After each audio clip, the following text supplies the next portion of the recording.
The morning sun cast long shadows across the dusty main street of Cedar Ridge, Arizona, as Sarah Martinez stepped out of Henderson's general store.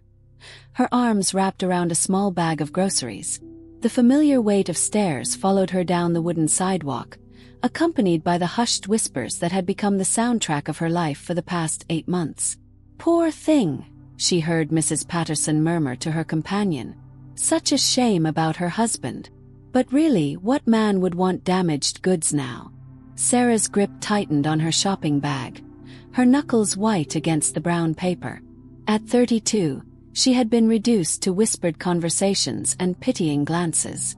The town of Cedar Ridge had made its verdict clear. Widows were to be mourned, not desired. They were relics of past love, not candidates for new beginnings.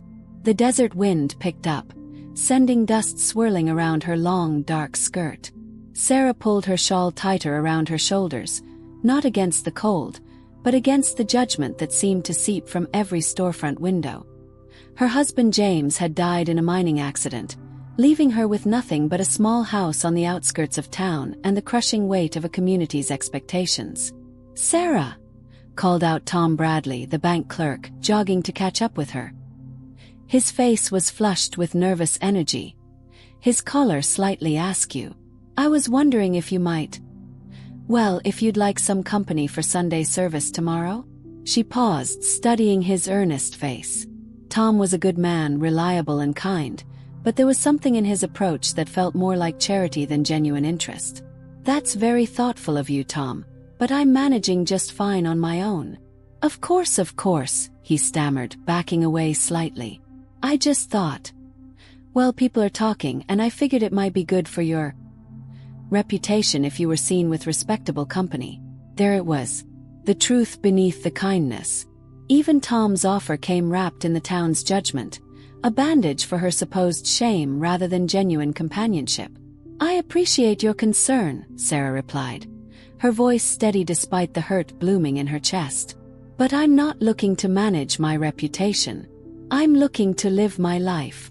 As Tom retreated with awkward apologies, Sarah continued her walk home, the weight of isolation settling heavier on her shoulders. The small adobe house that had once felt like a sanctuary now felt like a prison, its walls echoing with the silence of loss and the cruel whispers of a town that had decided her worth. That evening, as she sat on her front porch watching the sunset paint the desert mountains in shades of gold and crimson, Sarah allowed herself to feel the full depth of her loneliness. The town had made its position clear. She was a widow, nothing more. A woman to be pitied, perhaps helped, but never again loved. The desert stretched endlessly before her, vast and unforgiving, much like the future she faced. In the distance, she could see the smoke from cooking fires rising from the Apache reservation, a reminder of another group of people the town preferred to forget. She wondered if they, too, felt the weight of being unwanted, of being seen as less than human by those who claimed to be civilized. As darkness fell and the first stars appeared in the clear desert sky, Sarah made a decision. She would not let the town's whispers define her worth. She would not shrink into the shadows of widowhood simply because others expected her to disappear. Tomorrow she would continue living, not just surviving. She had no idea that tomorrow would bring someone who would change everything. The next morning brought with it an unusual commotion in the center of town. Sarah heard the raised voices from her kitchen window as she prepared her morning coffee. Curiosity overcoming her desire to avoid the town's scrutiny, she walked toward the main street, joining the small crowd that had gathered near the sheriff's office. "I don't care what papers he's got," Sheriff Morrison was saying, his voice carrying the authority of his badge and the prejudice of his upbringing. "We don't need his kind stirring up trouble in our town." At the center of the crowd stood a man unlike any Sarah had seen in Cedar Ridge. Tall and lean, with weathered brown skin and long black hair pulled back with a simple leather cord. He held himself with a quiet dignity that seemed to command respect even from those who clearly didn't want to give it. His clothes were a mixture of traditional Apache garments and practical Western wear. Leather pants, a simple cotton shirt, and worn boots that spoke of long miles traveled. "His name is Joseph Crow Feather," explained Mr. Henderson, the store owner, reading from a crumpled piece of paper. Says here he's got permission to trade in town. Legal document, signed by the territorial governor himself. The man, Joseph, stood perfectly still as the crowd debated his right to exist in their space. His dark eyes swept the faces around him without fear or anger, simply observing. When his gaze met Sarah's across the crowd, she felt something shift inside her chest. There was no plea for acceptance in those eyes, no desperate need for approval, just a quiet strength that reminded her of the desert mountains themselves, ancient, enduring, and utterly self-contained. "I don't care about his papers," snarled Pete Jacobson, the town's blacksmith and self-appointed voice of ignorance. "Apache ain't welcome here. We all remember what happened to the Williams family 2 years back." "That was a different band, Pete," Sheriff Morrison replied wearily. "And you know it. But that doesn't mean we have to make it easy for him." Joseph finally spoke, his voice low and steady, carrying the weight of controlled patience. "I seek only to trade horses for supplies. I will cause no trouble."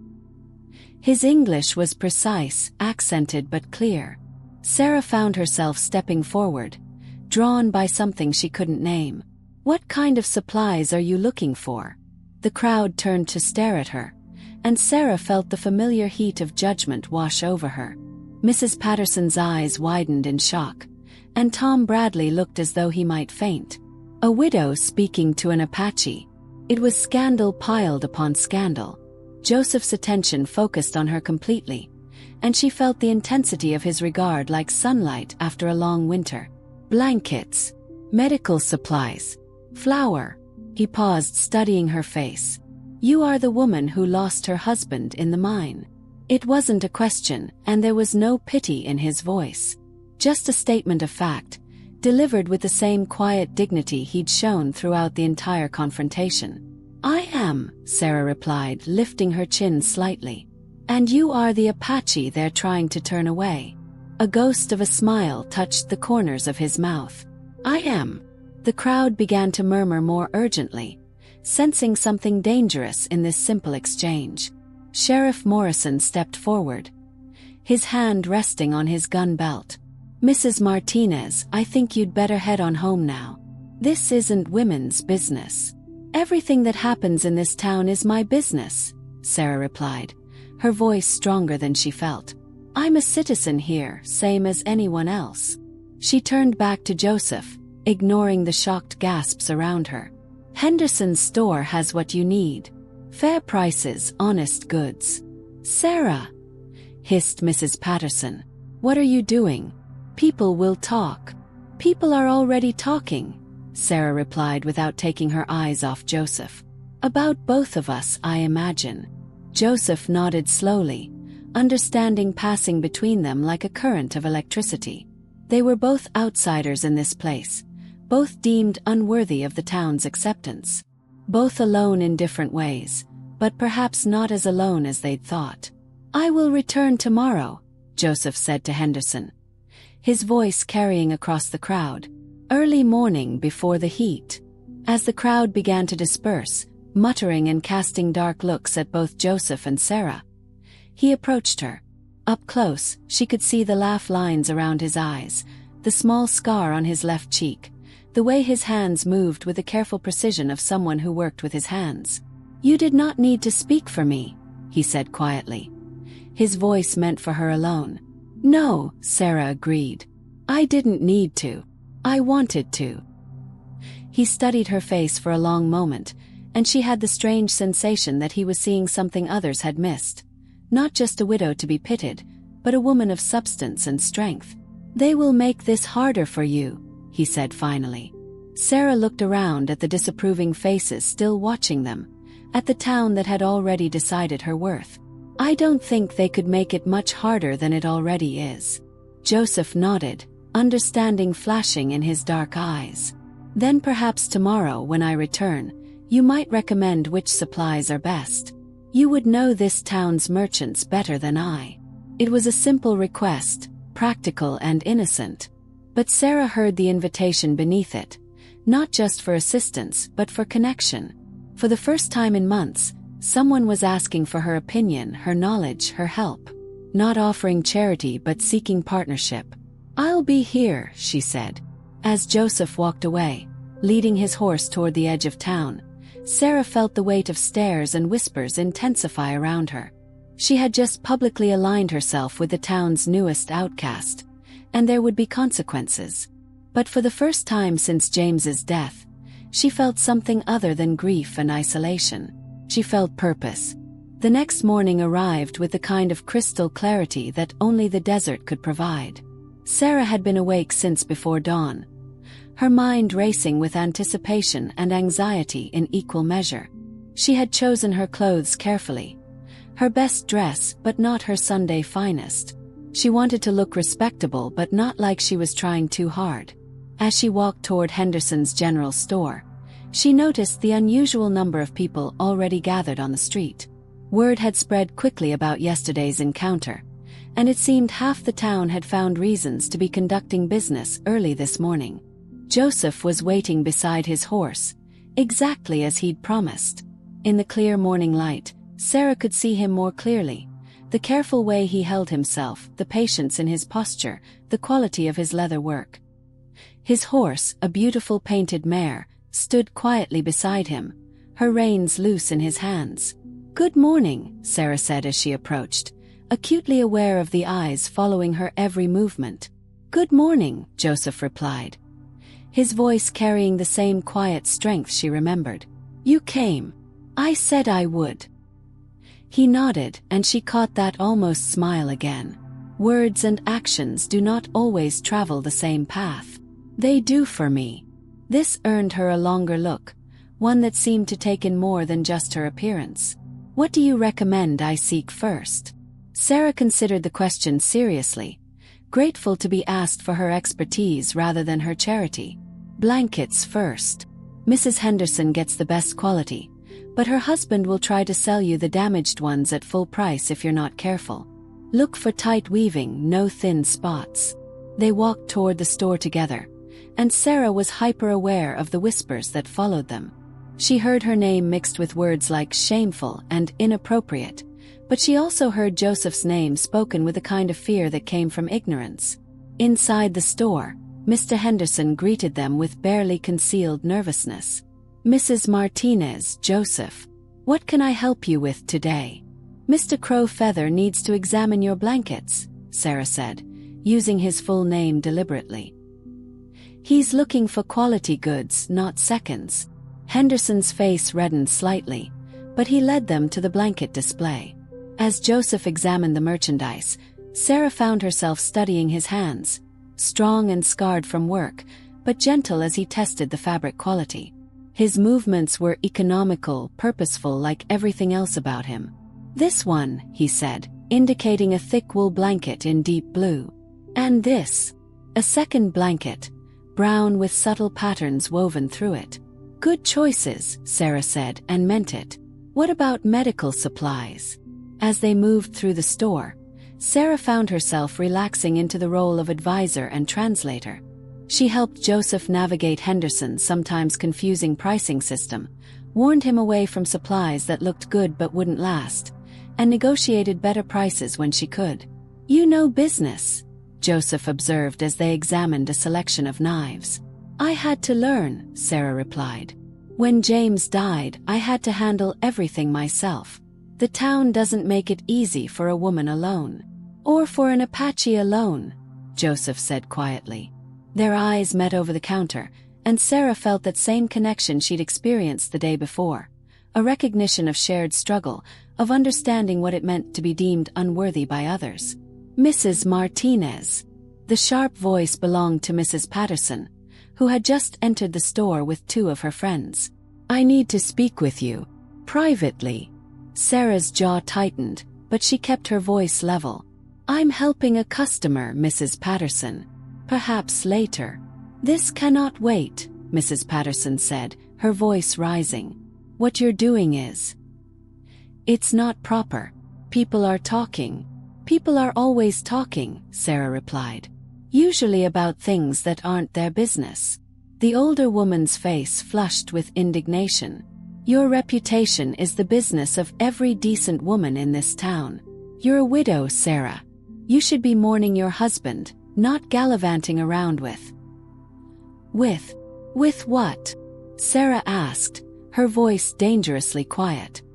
With a man who's conducting honest business. With someone who's treated me with more respect in 2 days than this town has shown me in 8 months. Mrs. Patterson's mouth opened and closed like a fish.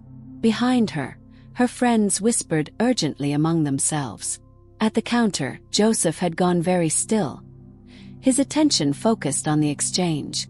I think, he said quietly, I have what I need for today. No, Sarah said firmly. You need flour still. And coffee. Don't let them drive you away from conducting your business. Joseph studied her face for a long moment, then nodded. Flour then. And coffee. As they completed the transaction, Mrs. Patterson and her friends retreated to the far side of the store, their disapproval radiating like heat from a forge. Henderson handled the business with professional efficiency, but Sarah could see the calculation in his eyes, weighing the profit from Joseph's trade against the social cost of serving him. Outside the store, as Joseph loaded his purchases onto his horse, Sarah felt the weight of what she'd just done. She had publicly defied the town's expectations not once, but twice. There would be consequences, and they would be severe. You did not need to defend me, Joseph said as he secured the last bundle. Yes, I did, Sarah replied. Not because you needed defending, but because I needed to defend what's right. He paused in his work, looking at her with those dark, penetrating eyes. This will make your life harder. My life is already hard, Sarah said. At least now it's hard for a reason I can respect. Joseph finished loading his horse and turned to face her fully. I come to trade once each month. If your help would be welcome again. It would be, Sarah said quickly. Very welcome. He nodded, then did something unexpected. He reached into his saddlebag and withdrew a small carved wooden bird, its wings spread as if in flight. For your help, he said, placing it gently in her hands. The carving was beautiful, smooth and warm from his touch. Sarah could feel the hours of careful work that had gone into it, the skill and patience required to create something so delicate from raw wood. It's beautiful, she whispered, turning it over in her hands. It is a hawk, Joseph said. Free to fly where it chooses, bound by no one's expectations. Sarah looked up at him, understanding the deeper meaning behind the gift. Thank you. As Joseph mounted his horse and rode away, Sarah stood in the dusty street, the wooden hawk cradled in her hands. Around her, she could feel the town's judgment pressing down like a weight, but for the first time in months, she didn't feel crushed by it. She felt free.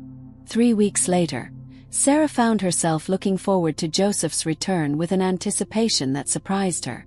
She had spent the time since his last visit thinking about their conversations, about the way he listened to her opinions without dismissing them, about the quiet strength he carried like a shield against the world's cruelty. The town's reaction to her association with Joseph had been swift and predictable. Tom Bradley no longer offered his awkward attempts at courtship. Mrs. Patterson crossed the street to avoid speaking to her. Even Henderson had grown cooler in his dealings with her, though he still took her money readily enough. But Sarah found that the isolation didn't sting as much as it once had. The wooden hawk sat on her kitchen windowsill, catching the morning sunlight and reminding her daily that freedom was a choice, not a gift to be granted by others. When Joseph arrived for his monthly trading, Sarah was ready. She had researched the best prices, identified the highest quality goods, and prepared a list of items that might be useful for his community. But more than that, she had dressed carefully in her best blue dress, the one that brought out the color of her eyes. You look well, Joseph said when he saw her, and there was something in his voice that made her heart skip. I feel well, Sarah replied, surprised to realize it was true. Better than I have in a long time. They conducted their business with the same efficiency as before, but Sarah noticed that Joseph seemed less hurried this time.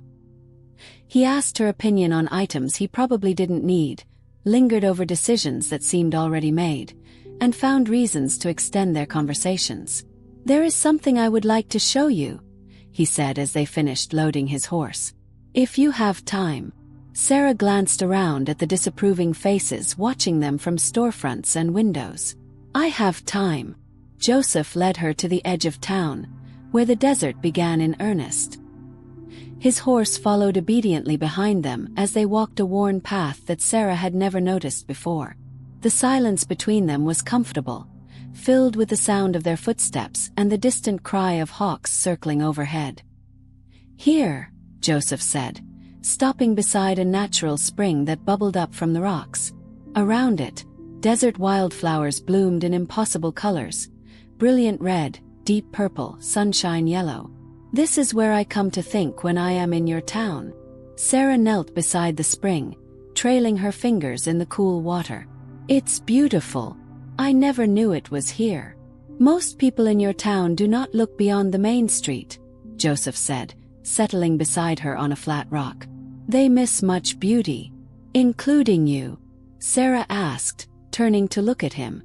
Joseph's eyes met hers, and she saw something there that made her breath catch. "I hope I am not wrong in thinking that you see me as more than the town's unwanted Apache." "You're not wrong," Sarah said softly. "I see you as Joseph, a man who carves beautiful things with his hands, who speaks truth without cruelty, who treats me like a person instead of a problem to be solved." "And I see you as Sarah," Joseph replied, reaching out to touch her face gently. "A woman strong enough to stand against an entire town's judgment, wise enough to know value when she sees it, beautiful enough to make me forget my own name." The kiss that followed was soft and tentative at first, then deeper as they both realized they had found something neither had expected to find again. When they separated, Sarah felt tears on her cheeks, not of sadness but of relief. "They said no one would want a widow," she whispered. "They were wrong," Joseph said simply. "As they are wrong about many things." Over the following months, their relationship deepened and grew. Joseph's monthly visits became weekly ones, then more frequent still. He brought her small gifts: carved animals, desert flowers, stories of his people and his life. She shared her own stories, her dreams, her fears about the future. The town's disapproval never entirely disappeared, but it began to matter less. Sheriff Morrison grudgingly admitted that Joseph caused no trouble and conducted honest business. Henderson discovered that Joseph's trade was actually quite profitable. A few of the younger townspeople began to greet him with cautious nods. More importantly, Sarah discovered that she had allies she hadn't expected. The doctor's wife, Mrs. Chen, who had herself faced prejudice as a Chinese immigrant, began greeting Sarah warmly. The new schoolteacher, Miss Williams, made a point of speaking to both Sarah and Joseph publicly. Even Tom Bradley, after his initial shock, began to treat Joseph with professional courtesy. One evening, as they sat together by the spring watching the sunset paint the desert in shades of gold and crimson, Joseph took Sarah's hand in his. "I have been thinking," he said, his voice quiet but sure, "about the future, about what it might hold." Sarah's heart began to race. "What have you been thinking?" "That I am tired of living in two worlds," Joseph said. "Tired of being Apache when I am with my people, and trying to be something else when I am with you. I want to build something new. Something that belongs to both of us." "What are you saying?" Joseph turned to face her fully, taking both her hands in his. "I am saying that I love you, Sarah Martinez. I am saying that I want to marry you if you will have me. I am saying that together, we can show this town what it means to choose love over fear." Sarah felt tears streaming down her face, but she was smiling. "Yes," she whispered. "Yes, I will marry you." The wedding took place not in the town church, but beside the spring where they had first kissed. The ceremony blended traditions from both their cultures, officiated by a justice of the peace who had traveled from the territorial capital. The guest list was small but meaningful, those who had chosen to see beyond the town's prejudices to the love that had bloomed between two people the world had tried to convince were unworthy. The sky was a vast, open canvas above them, streaked in shades of fading gold, rose, and violet, as if the desert itself had paused to breathe, to witness, to hold its breath for a sacred moment. The land stretched endlessly in all directions, raw and wide and reverent, untouched by the noise of the town or the weight of the world beyond. There was no church, no pews, no stained glass windows. Just sand, stone, sky. And them. Sarah stood in the center of it all, the dry earth beneath her bare feet grounding her more than any altar ever could. The wind moved through her hair, lifting loose strands like the gentle hands of a spirit that approved. Her dress was simple, cotton, cream, no frills, but in it she felt more like a bride than she ever had in her youth. Not because of its beauty, but because of what it symbolized. Choice, resilience, freedom. Joseph stood across from her, calm as always, but with a light in his eyes that hadn't been there the day they met.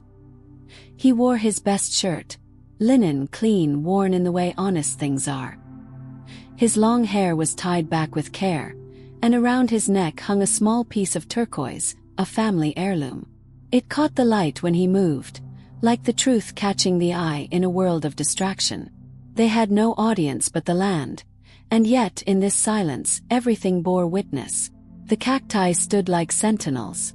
The hawks circled high above, solemn and sure. The earth was listening, and so was the sky. Sarah took a breath. Her voice, when it came, surprised even her. Not because it was strong, but because it was so full. Not with pride or sentiment, but with memory. With truth. I was told I had reached the end of my story, she began slowly, her gaze never leaving his. That widowhood was the final chapter. That the rest of my life would be a kind of waiting room. Quiet, invisible, survivable. She paused, the words soaking into the ground around her. I believed them for a while. I let silence settle into my bones. I let other people's expectations become the map I followed, even when I didn't like the direction. Her voice didn't tremble. She had cried in the dark. She had cried when no one was watching. But this was not a moment for tears. This was a declaration. They said no one would want a widow, she said clearly now, her voice rising with each syllable. They said love was for the young, the pure, the untouched. They said grief made me less. Her hand reached out, and Joseph took it without hesitation. They were wrong, she finished, her fingers curling into his. And Joseph, whose silence had always held more weight than most people's shouting, spoke next, lowly, carefully, as if giving each word its proper space to breathe. I don't want what the world calls perfect, he said. I want what's real. And you, Sarah. You are the most real thing I have ever known. His voice was deep but gentle. Steady, full. I want your strength, not the kind that makes noise but the kind that holds people together. I want your kindness, the quiet kind, the kind that shows up in the smallest places. I want your courage, the kind that doesn't need an audience. He stepped closer. His voice dropped, more intimate now. I want your past, all of it. Not to erase it, but to carry it with you so you never have to carry it alone. I want your present, because it's already woven into mine. And I want your future, whatever shape it takes. Because wherever you go, I want to go too. There was a long pause, not empty, but full of feeling so large it defied words. And then they kissed. Not as strangers seeking comfort. Not as rebels proving a point. But as two people who had found something. Something rare, something sacred, something quietly powerful. As their lips met, Sarah felt the wooden hawk in her pocket press against her hip.